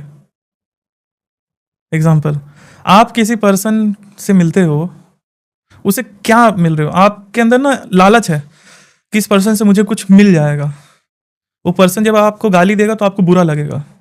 आपको क्यों बुरा लगना चाहिए? अगर आप उसको एक इंसान की दृष्टि से देखो, एक जानवर की दृष्टि से, हम भी जानवर जैसे ही ना, इंसान की दृष्टि से देखोगे तो बुरा नहीं लगेगा। लेकिन हम इतना, अब एक स्त्री है या फिर एक पुरुष है, जैसे एक दूसरे के प्रति आकर्षित होते हैं। भारत के कल्चर में देखेंगे ना आप, मंदिरों में चाहे हमारी देवी देवता, कई देवियों को वस्त्र नहीं पहनाया गया, कई पुरुष देवता नग्न अवस्था में है, सेक्सुअल पोजीशन में है, उस जैसे कई मंदिर हैं, उड़ीसा के मंदिर हैं अलग है ना, तो उस प्रकार से है। तो वो हमारे इसमें ना टैबू नहीं था। वो ये पता है क्या, हम बहुत ऊपर थे सर, पर्दा प्रथा ये सब बहुत बाद में आया, लेकिन हमारे खुले विचार के थे। मतलब शरीर है, सिर्फ आप एक्सेप्ट करो ना, शरीर है, आपको शरीर की नीड है क्योंकि आप आगे बढ़ाना चाहते हो, आपका प्रकृति इस प्रकार से बना हुआ है। लेकिन जब आप उसको ढकोगे, मैं ये नहीं बोल रहा हूँ कि नंगे घूमना शुरू हो जाओ, लेकिन मैं कह रहा हूँ जब आप उसे आप ढकोगे ना, तो एक ना मन में ना मिस्ट्री क्रिएट होती है यार इसके अंदर क्या, अब मिस्ट्री कहाँ से है बताऊं, मिस्ट्री कहाँ से है बताऊं। आदमी जैसे चींटी, चाहे हम जंगल में अपना कुछ सामान स्टोर करके रखते थे, और फिर जब उसे खोलते थे तो एक मिस्ट्री होती थी ना कि यार इसमें क्या क्या अनाज हो सकता है। जैसे गुल्लक रखते हैं, फोड़ते हैं तो लगता है ना कि यार इसमें मिस्ट्री हो सकती है, तो वही वाली मिस्ट्री वाली चेतना वहां जाती है, इसके अंदर क्या होगा। अब यहां से काम वासना जन्म लेती है। अब यहां पर ना, खुल के बोलो, युवा जो परेशान है दुनिया भर की आदतों से, यहां से उत्पन्न होती है। वाइल्ड वाइल्ड काउंटी के अंदर ज्ञान नहीं दिया गया है। रिचुअल सबसे पहले अपनाते हैं, जो अमेरिका में जाते हैं और वो वहां पे एक रजनीशपुरम बनता है, वहां पे सब नग्न अवस्था में घूमते हैं और नग्न अवस्था में ही रहते हैं। शरीर को समझ जाओ आप, फिर ये शरीर परेशान नहीं करेगा। अभी तक तो आप शरीर में ही स्टक थे। अब आते हैं, थोड़ा आगे बढ़ते हैं आनंदमय कोश पे। फिर जब रौरव ऋषि रिसर्च करके आया, ध्यान करके आया, तो वो बोले कि हाँ प्रभु, अब इतना पता चल गया है कि मुझे कुछ प्राप्त नहीं करना है, जो प्राप्त है वो पर्याप्त है। मतलब इसका मतलब ये नहीं है कि मतलब पैसा नहीं कमाने, नहीं, वो बात ही नहीं है। रौरव ऋषि चेतना की बात कर रहे हैं कि मतलब मेरे मन को अब और कुछ नहीं चाहिए, मुझे जिस स्थिति पे जाना था मैं जा चुका। मतलब अब मैं हमेशा आनंदित रह रहा हूं, मुझे सुख मिलता है तो भी मैं ऐसा रहता हूं, मुझे दुख मिलता है तो भी मैं ऐसा ही रहता हूं। मतलब सुख और दुख अब आपको समान लग रहे हैं, समान लग रहे हैं, आपको परेशान नहीं कर रहे हैं। पहले ये था कि सुख मिल रहा था तो खुश हो रहा था आदमी, दुख मिल रहा था तो परेशान हो जा, ये क्या हो गया भगवान, है ना। तो वो स्थिति से ऊपर हो गया कि प्रभु अब माँ जो तू कराएगी वो स्वीकार है, मुझे बस तू मिल गई ना, ये मेरे लिए पर्याप्त है माँ, अब कुछ नहीं चाहिए माँ। अब क्योंकि जिस खुशी के लिए हमें क्या लग रहा था ना कि हमें ये चीज XYZ प्राप्त हो जाएगी तो हम एकदम नाचेंगे खाएंगे, नहीं कहा है ना सर। अच्छा एग्जांपल देते हैं, एक समय लाइफ में इस तरह, एक समय मतलब फाइनेंशियली चाहे किसी प्रकार से आप भी कहीं ना कहीं स्टक होंगे, दुखी होंगे, एक समय पर वो इच्छा पूरी हुई ना, तो क्या पूर्ण हो गया? नहीं, क्योंकि बात ना यहाँ चेतना की है। आप इंसान अपने आप को शरीर मान के जी रहा है, चेतना की दृष्टि से जी नहीं रहा है। आपने गाना सुना है बॉलीवुड का, मैं जिंदगी का साथ निभाता चला गया, ये आनंदमय कोश की स्थिति है। हर फिक्र को धुएं में उड़ाता चला गया। अब उसके बाद में इसके आगे बड़ा मस्त आता है वर्णन। अब जब रौरव ऋषि कहते हैं कि मैं आनंदमय कोश हूं, तो बोले अच्छा ठीक है, अब जाओ फिर पता करके आओ अब कौन हो। पहले क्या बोले? अन्नमय कोश, फिर दूसरी बार आकर बोले कि मैं प्राणमय कोश, मनोमय कोश, फिर विज्ञानमय कोश, फिर बोले आनंदमय कोश। फिर जाके चेक करके आया, बोले पता नहीं चल रहा है पिताजी, इसके ऊपर कुछ दिख नहीं रहा है, इसके ऊपर भी जा रहा हूं तो बस आनंद बढ़ते चला जा रहा है, जितना इस चीज में रम रहा हूं उतना रमते चला जा रहा हूं, शून्य होते चला जा रहा हूं। तब अब ऋषि बताते हैं, ऋषि से पूछा उन्होंने कि पिता आप ही बताओ आगे क्या। तो बोले सबसे नीचे अन्नमय कोश, फिर प्राणमय कोश, एयर आपको चला रहा है, दूसरा मनोमय कोश जो चेतना है, कॉन्शियसनेस बेसिक से जो कंट्रोल कर रही है, फिर चौथा विज्ञानमय कोश, पांचवा आनंदमय कोश। अब आनंदित हो गए सर, अब मुक्त हो गए, अब इस ट्रैप आपको फंसाएगी नहीं, अब आप समान हो दुख सुख में। अब इसके ऊपर क्या? आनंदमय कोश के ऊपर क्या? फिर बोलते हैं ऋषि आनंदमय कोश। अच्छा, तो आनंदमय कोश के ऊपर आनंदमय कोश, आनंदमय कोश के ऊपर आनंदमय कोश। अब एक समय पर इसको स्टॉप करना है। अब क्या बोल दूंगा, एम्फसाइज करूंगा, परमानंद। आपको आनंद प्राप्त करना है उसकी एक, क्योंकि इनफाइनाइट है ना, पूर्णमदः पूर्णमिदं पूर्णात् पूर्णमुदच्यते पूर्णस्य पूर्णमादाय पूर्णमेवावशिष्यते। मतलब पूर्ण में पूर्ण मिलाओ तो पूर्ण होगा, पूर्ण से पूर्ण घटाओ तो पूर्ण नहीं रहेगा। Infinite plus infinite equal to infinite, infinite minus infinite equal to infinite. अब हम क्या चाह रहे हैं ना, हमारी शरीर की एक सीमा है, पंच तत्व है, शरीर जन्मेगा मरेगा। अब अच्छे सर चले गए शरीर के चक्कर में, हम भी पढ़े हैं, ऐसा नहीं है कि मैं मुक्त हो गया, मैं बातें कर रहा हूं तो ऐसा मतलब नहीं कि मैं परम सिद्ध हूं, ये मैं क्लियर कर दे रहा हूं। मैं अभ्यासी हूं, ऐसा नहीं है कि मैं एनलाइटेंड हूं। एनलाइटेनमेंट साधु नहीं, मैं साधु भी नहीं। साधु की अभी मेरे को एक योगी ने बताया, कह रहा वो उन्होंने कहा कि जो साधना चाहता है खुद को, क्या उसको साधु की स्थिति में आप काउंट नहीं करोगे क्या? वो भी साधु ही है जो उस राह पर है। हाँ, उस दृष्टि से लोग देख रहे हैं तो ठीक है, लेकिन मैं अपने आप को इसलिए नहीं बांधना चाहता ना, क्योंकि समाज में रह रहे हैं तो लोगों की एक्सपेक्टेशन बड़ी हाई हो जाती है सर। कृष्ण तो समाज में ही रह के सबसे बड़े साधु थे। समाज उनको पागल कहता था।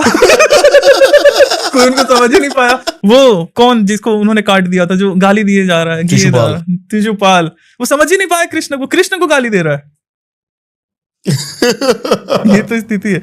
हाँ, ये तो है कि सर अगर समाज से थोड़ा हट के चलेंगे ना इस मार्ग पे जो आप कह रहे हैं, बताओ आप जो विज्ञान में कुछ जैसे आप हमने भी चर्चा करी, आपके कई लोग कट गए होंगे, 7 के लोग कट गए होंगे, बात नहीं कर रहे होंगे, चाहे वो बात कर रहे होंगे ना तो मेरा बंदी बात करता, वो नहीं कटे, मैं कट गया हूँ। कोई आपसे जुड़ा भी होगा ना, कोई आपसे जुड़ा भी होगा तो वो आपसे ना स्वार्थ के लिए जुड़ा होगा, ऐसे कट जाएगा। एकांत है, अकेले ही जाएंगे। दूसरा, हाँ, आप कट जाएंगे रीजन, क्योंकि जब आप उनके साथ बैठेंगे ना, अब वो बातें करेंगे संसार की और आप बोलेंगे शिट क्या बात कर रहा है ये जाओ यहाँ से। अब यही होता है, बातें करने का मन ही नहीं करेगा। वो मेरी बीएम को देख के कहते हैं डिफेंडर ले ले यार भाई। तो इन स्थिति में बात करने का मन ही नहीं करता। आप भैरव साधना कराते हैं? हाँ, देखिए मैं क्या कर रहा हूँ, मैं सिद्धियों के कराता हूँ, क्योंकि देखिए पहला जो चरण होगा ना, जैसे ये बात बोल रहा हूँ ना यहाँ पे, हाँ। बातें तो मैंने कर दी अच्छी हमने। पैसा सब कुछ नहीं होता, ये बोलने के लिए भी आपके पास पैसा होना चाहिए। ये तो है ही सत्य। पैसा सब कुछ नहीं नहीं बोलेगा ना मुझे कि पैसे में मजा नहीं आ रहा, तो मैं मानूंगा कि है इसके पास। ठीक है। अब उसी प्रकार से अगर ना जब बुद्ध घर का त्याग करेंगे, जब महावीर घर का त्याग करेंगे, जो वो त्यागी है। अरबपति घर का त्याग करेगा तो त्यागी है, लेकिन एक 5,000 10,000 महीना कमाने वाला व्यक्ति घर का त्याग करेगा तो भगोड़ा है। हाँ, एक अब वो कह रहा है ना, कम कमा रहे हैं, भगवा ओढ़ लिए, चाहे कुछ ओढ़ लिए, अब ज्यादा कमाने लग गए और खुद को त्यागी बनाया। बाबा बिजनेस कर रहे हो तुम। मैं अध्यात्म की जो बातें होती है ना, जैसे स्टूडेंट्स के साथ, उसका कुछ नहीं। लेकिन जब मटेरियलिस्टिक, मैं जैसे बता रहा हूँ कि जब मैं क्या सिखाता हूँ, मैं शक्तियां सिद्धियां सिखाता हूँ। उन शक्तियां सिद्धियों से होता क्या है, हाँ। लोग मटेरियलिस्टिक रूप से ठीक सक्षम हो जाते हैं, और क्योंकि देवी देवताओं से जुड़े हुए हैं, सूक्ष्म चीजों से जुड़े हुए हैं, तो अध्यात्म मार्ग में आगे बढ़ने का मार्ग उनको प्रशस्त हो जाता है। मैं बस यही करा रहा हूँ। लाइक कई परेशानी होती है ना, क्योंकि देखिए प्रोफेशनली तो कुछ ना कुछ करना ही पड़ेगा आपको। तो मेरा सीन था कि मैं मतलब पढ़ा तो आदमी मॉडर्न एजुकेशन ही, लेकिन मुझे इंटरेस्ट, दिलचस्पी आई मिस्टीरियस चीजों में, कि जो खुली आंखों से नहीं दिख रहा। एग्जाम्पल, ये दीवार है, दीवार की उधर दुनिया है क्या? है, लेकिन मुझे दिख नहीं रहा, इसका मतलब ये नहीं दुनिया एग्जिस्ट नहीं करती। मुझे देखना है, मुझे जानना है। तो उसी प्रकार से यहाँ पे वायु है, मैं देख नहीं पा रहा हूँ, लेकिन कोई मशीन ऐसी होगी जो देख पाएगी। शरीर के अंदर हड्डियां एक्सरे बता दे रही हैं। तो अगर आदमी का जो थर्ड आई होता है ना, ये मानना पड़ेगा आपको, चाहे अनुभव होगा, सबको होगा। शक्तियां होती हैं, देवी देवता होते हैं। आपको देवी देवता खुली आंखों से नहीं दिख रहे हैं, इसका मतलब ये नहीं कि वो एग्जिस्ट नहीं कर रहे हैं। यहाँ से मुझे 1 किलोमीटर के आगे का नहीं दिख रहा है, इसका मतलब ये नहीं कि वो आगे का एग्जिस्ट नहीं करता है। मेरी क्षमता नहीं है वहां जाने की। देवी देवता बेसिकली जो मुझे लगता है, आप बाकी आप बताना, ये सब वही ऊर्जाएं हैं जो चेतना के उस स्तर पर आ गई थी। कह नहीं सकते कुछ इस पर, क्योंकि बताऊं, एक प्रेत मिला था राजस्थान में, पुष्कर में थे, मरघट था वहां पर साधना वगैरह कराने से पहले हम वहाँ के जो मरघट राज थे, उनकी मरघट काली की, मरघट भैरव की पूजा पाठ करके आए। वहाँ पे एक बगल में थोड़ा देवता का मंदिर भी था, वहाँ आए ये सब। तो शिष्यों के साथ हम गए थे वहाँ, जो भी हमको ध्यान पूजा करना था हमने किया, फिर साधना शुरू करी। एक शिष्या के पास एक सीधा है मतलब प्रेत है, लेकिन वो जो प्रेत था वो लाइक अपने जीवन में, और वो बता रहे हैं ना पूरा वर्णन, कि मैं बनारस में इस गली में यहाँ रहता था, और मैं खूब पूजा पाठ करता था, पंडिताई करता था, लोगों को ज्ञान देता था, ये वो। और फिर बाद में ना वो उससे बात कर रहा है, वो जो शिष्या थी, अब शिष्या ने मेरे को बुलाया कि गुरुजी आ जाओ। मैं गया, तो ये XYZ जो भी, कि आप पूछो आप इनसे कि ना क्या है। तो बाबा बताने लगे, जो प्रेत थे बताने लगे कि मैं इतना पूजा पाठ करता था, मैं ये करता था, आध्यात्मिक ये वो। बोला तुम प्रेत क्यों बने? फिर बता रहा है कि बनारस में तो हम थे, मेरे बच्चों ने मुझे लेकर आए यहाँ पे, समथिंग कुछ वहां पे क्रिया करी, और थोड़ा सा मेरा अस्थि का विसर्जन पुष्कर राज्य में भी किया था अच्छे से। बोला बाबा तुम प्रेत ही रह गए, तुम ऊपर कहीं नहीं गए स्वर्ग वर्ग? बोले ऐसा कुछ नहीं हुआ, कोई यमराज लेने नहीं आया, कोई गण लेने नहीं आया। दूसरा, कुछ लोगों का ना मैंने लिखा है, लाइक कुछ प्रेतों का रीजन क्या है इसका, बता रहा हूँ, जैसे मैं अपना बता रहा हूँ ना, कुछ प्रेतों का जैसे मैंने पूछा उनसे, लिखा उनसे कि भाई तुम्हारे साथ क्या हुआ बनने के बाद, तो उन्होंने जैसा बताया ना कि जैसे शरीर जब निकला ना, तो उन्हें रियलाइज नहीं हुआ कि वो मरे। उन्हें लगा कि बस शरीर पे एक झटका लगा, वो बाहर निकले और वहां पर एक और दुनिया बनी हुई है। एग्जाम्पल, प्रेतों की दुनिया, जिसको आप प्रेत लोग कह रहे हो। कहीं ऊपर कोई नहीं जाता, कोई इधर नहीं जाता, सब यहीं रहते हैं, भटकते रहते हैं। दूसरा शरीर मिल जाएगा। अब वही होता है पूर्व संस्कार के आधार पर।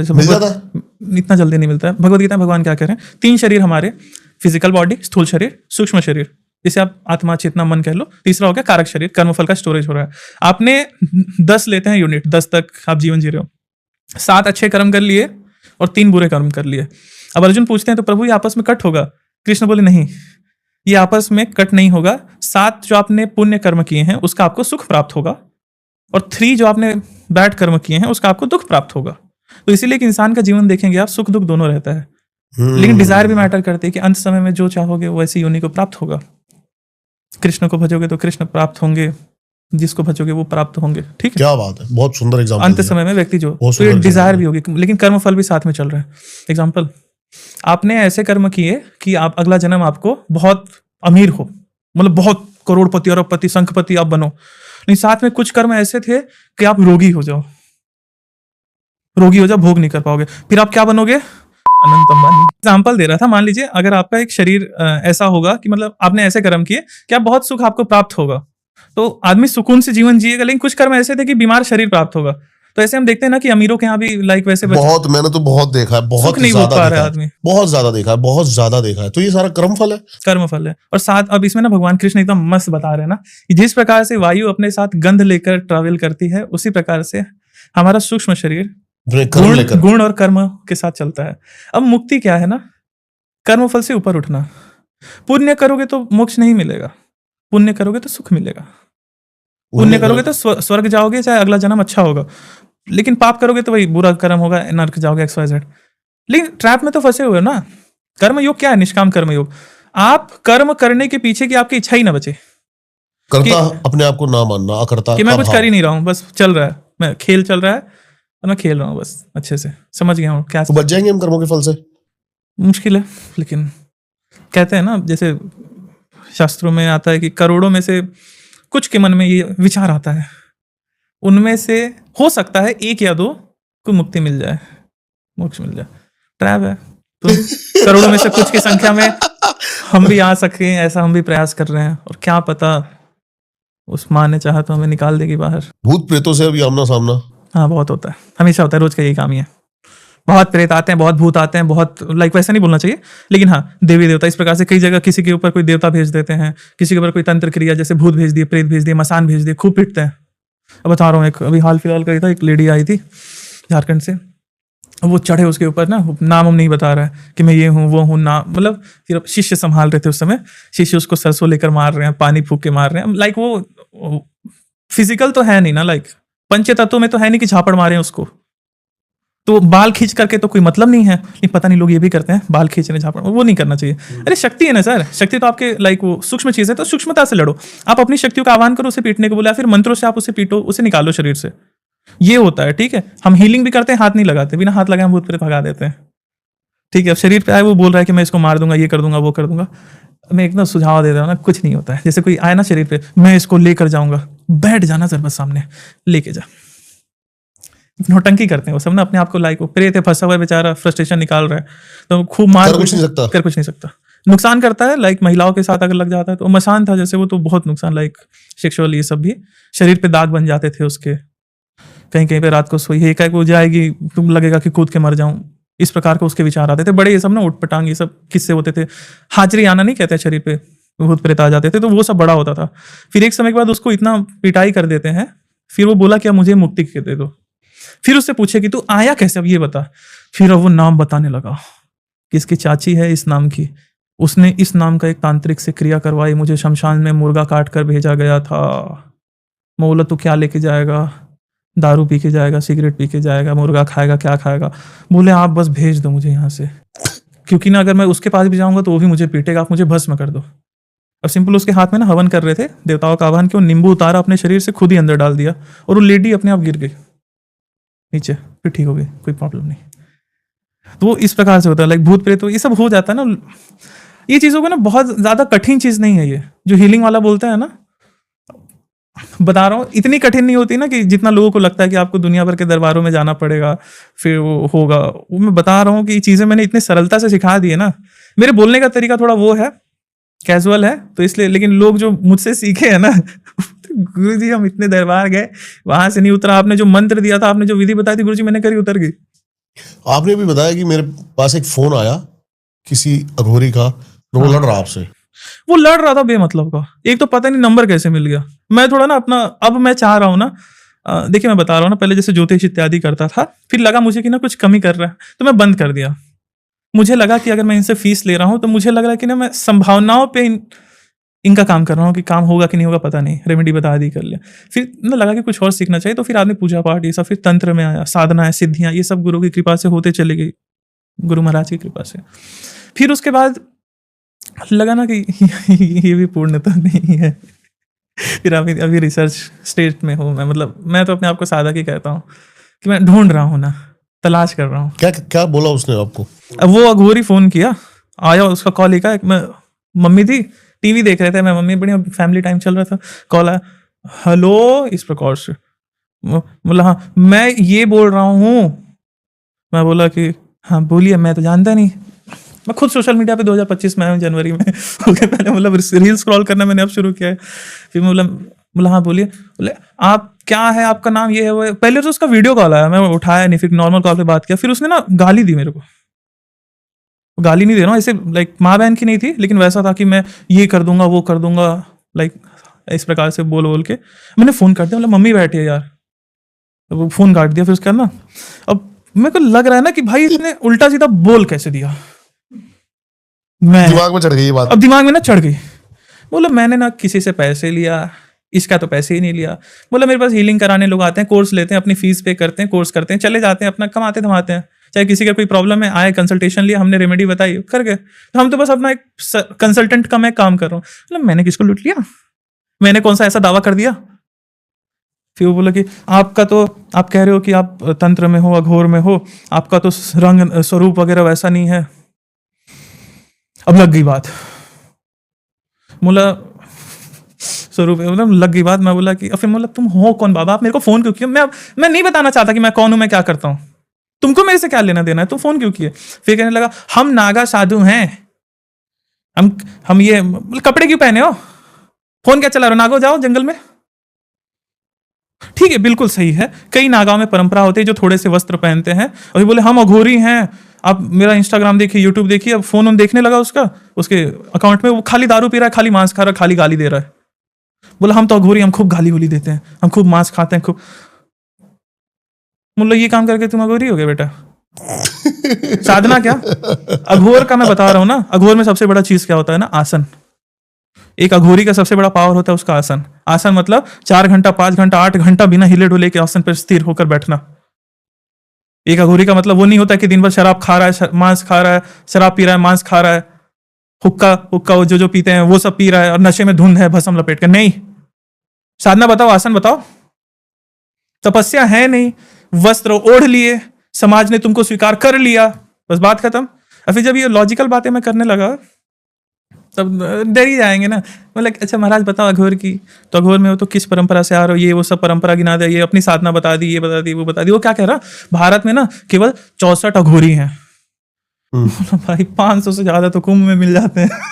सत्य है, सत्य है, सत्य है। मैं बोला बाबा 64 अखाड़े हैं, 64 अखाड़े हो सकते हैं, और भी कई स्वतंत्र अखाड़े हैं जो अपने अघोरों की, अघोर क्या है, एक विद्या है जो गुरु परंपरा से चले आ रही है, एक माध्यम है, लाइक पूजा पाठ करने का, रिचुअल्स है, वही है, एक पैटर्न है, अलग से फॉलो करना है, बस वही है। वो परंपराएं, यही चीजें चलती आई हैं। कबीर के बारे में बातें कर रहे थे हम। कबीर तो one of the my favourite, one of the बोलो ना, सबसे फेवरेट है कबीर। लेकिन कबीर कहते हैं माला जपू ना कर जपू, मुख से कहूं ना राम, राम हमारा हमें जपे हम पायो विश्राम। पीछे पीछे हरी फिरे कहत कबीर कबीर। लेकिन वो कबीर के लिए है, मेरी स्थिति कबीर तक नहीं है। शुरुआत में मुझे राम जपना पड़ेगा, जब तक मेरा जाप अजपा जप ना हो जाए। एग्जाम्पल, पीछे पीछे हरी फिरे का मतलब क्या है कि जब अपने आप चल रहा है मन के अंदर, जाप अपने आप चल रहा है, अब याद नहीं करना पड़ता, अब याद लेकिन नहीं उस स्थिति पर जाने से पहले शुरुआत में तो आपको प्रैक्टिस करनी पड़ेगी। आपको राम राम माला से या फिर बिना माला के आपको जाप करना पड़ेगा। कबीर की वो स्थिति थी। कबीर के one of the best thoughts में से क्या है? मलमल धोए शरीर को, धोए न मन का मैल, नहाए गंगा गोमती, रहे बैल के बैल। और भी दुनिया भर की वो तो लाइक वो धर्मों पर भी बहुत बोलते थे ना, कंकड़ पाथर जोड़कर ये तो नहीं बोलूंगा।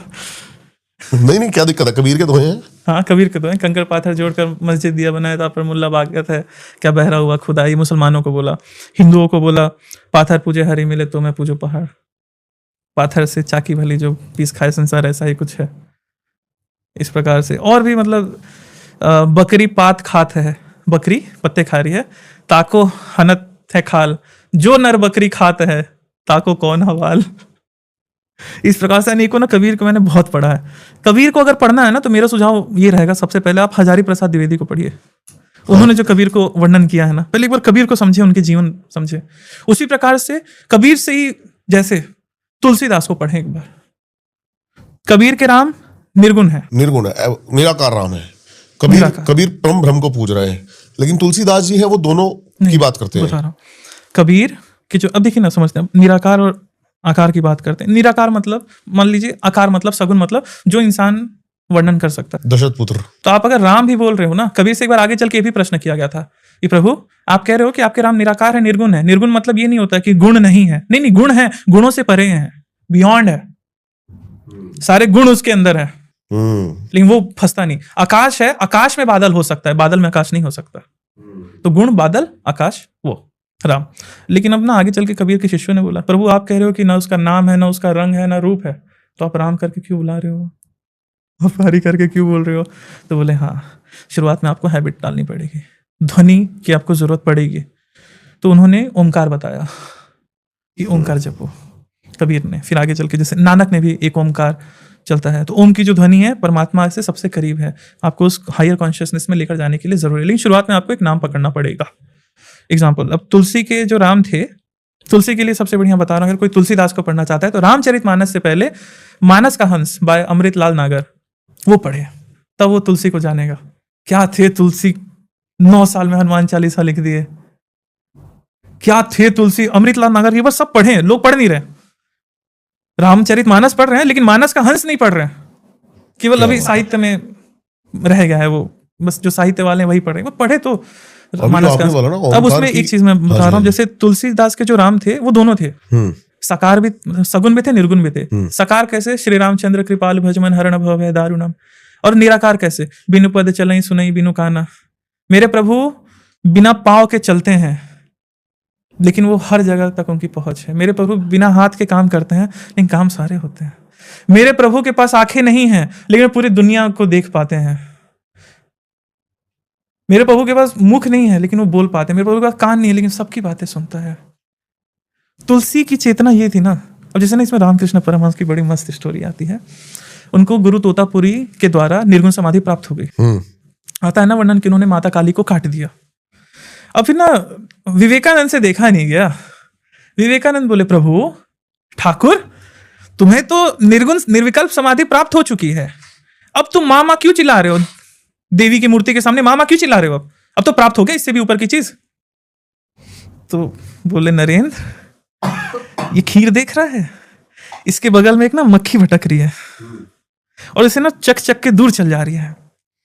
जब तक इस मक्खी को इस खीर का स्वाद मिल रहा है ना, थोड़ा सा दूर होकर के, द्वैत थोड़ा सा दूर होकर के, जब तक इसको स्वाद मिल रहा है तब तक इसे सुख मिल रहा है, आनंद मिल रहा है।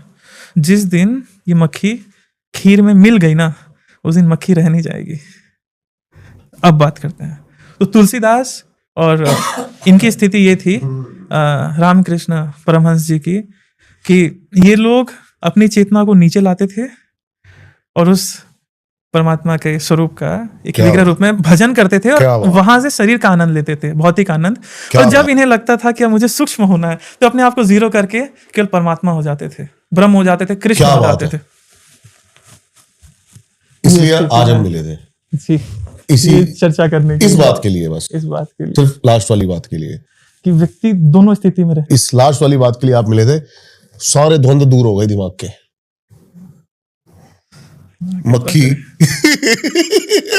खीर में बार बार मुंह मार कर जाए तभी खीर का मजा है, नहीं तो खीर में केवल खीर ही रह जाएगी फिर।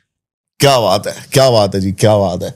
ये था आज का मेरा लाइफ लेसन, इसलिए आज हम मिले थे। क्या बात है जी। अब जैसे हम आग सेकते हैं ना ठंडी में, गांव में जैसे हम सेकते हैं, आग लगी है, आग सेक रहे हैं ना, तो उसकी भाप का आनंद आ रहा है, लेकिन अग्नि में चल गए ना। आपकी इस एक स्थिति ने मेरे को एक स्टेप दूर पार ले गए। मेरे दिमाग का इतना सभी अगर कोई मिट गया वो भी अभी। क्या बात है, बहुत मजा आया आपसे बात करके और बहुत ही सुंदर पॉडकास्ट आज हमने ये बनाया। आई होप इतना ही मजा आपको भी आया हो जितना मजा इनके साथ हमने पॉडकास्ट बनाया। इसमें सत्य है, परमात्मा शब्द ही नहीं है अभी इस पॉडकास्ट के लिए। इनकी सारी डिटेल्स मिल जाएंगी आपको डिस्क्रिप्शन में। जरूर मैं पर्सनल रिकमेंड करूंगा, जरूर जाके इनसे कनेक्ट करें, मिले। मिलता हूं किसी और पॉडकास्ट में, तब तक के लिए नमस्कार।